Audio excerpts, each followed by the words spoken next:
UTL solar, solar लावणार आणि सबसिडीही मिळवून देणार। देवेंद्र फडणवीसांचा इतिहास वेगळा। फडणवीस शेवटच्या पेशव्यांचे उत्तराधिकारी आणि औरंगजेब फॅन क्लबचे चेअरमन संजय राऊतांचा हल्लाबोल।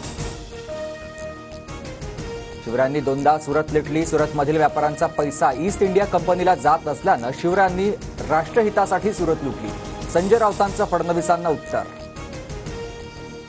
फडणवीसांनी शिवरायांच्या शौर्यावर प्रश्न उपस्थित केले। जितेंद्र आव्हाडांची फडणवीसांवर टीका, तर विरोधकांचं टार्गेट देवेंद्र फडणवीस। दरेकरांचा पलटवार। औरंगाच्या पिलावळींना दुसऱ्यांना शिवद्रोही बोलू नये। उद्धव ठाकरे पाकिस्तानी एजंट। नितेश राणेंची ठाकरेंवर टीका।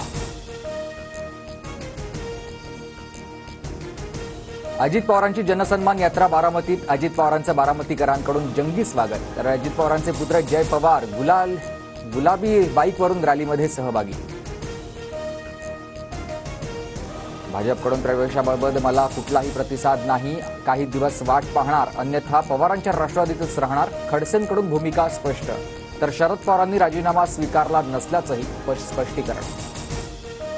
एकनाथ खडसेंनी लोकसभा निवडणुकीत भाजप उमेदवारांसाठी काम केलं। खडसे भाजपमध्येच राहतील। प्रदेशाध्यक्ष चंद्रशेखर बावनकुळेंची प्रतिक्रिया।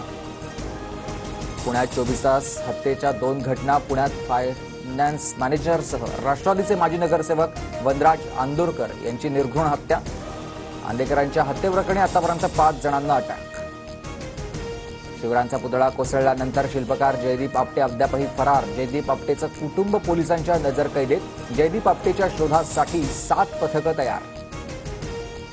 सोमवती यात्रेसाठी लाखो भाविक दर्शनासाठी जेजुरीत। येळकोट येळकोट जय मल्हारच्या जयघोषानं जेजुरी दुमदुमली।